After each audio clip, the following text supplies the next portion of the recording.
madaling lutuin at maraming benepisyo sa katawan. Isa ito sa dapat isama sa mga masusustansyang pagkain ng bawat pamilya. Ako si Manunggay, isang simpleng gulay na puno ng sustansya.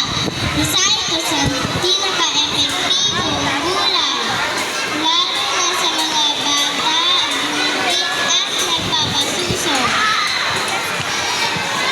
Ako si Sitaw, isang simpleng gulay na puno ng nutrisyon. Madali itong hanapin, lutuin at kainin. Kaya ito ay isang praktikal at masusustansyang gulay na puno ng pang-araw-araw na pagkain.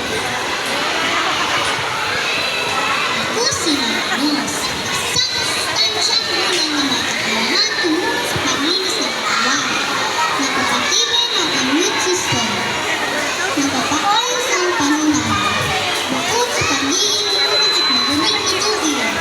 Ako ay nakapagod sa kain at nasanggap sa mabuting Pinoy. Ako si Pipino, isang simpleng gulay na mayaman sa tubig at sustansya.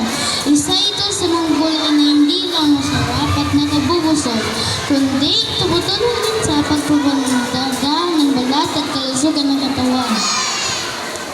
Ako si Carrot. Hindi lamang ako masarap at malutong.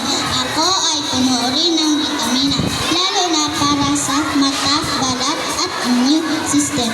Isa ako sa mga gulay na madaling isama sa iba't ibang ulam at paborito rin itong mga bata. Ako si Lipolo,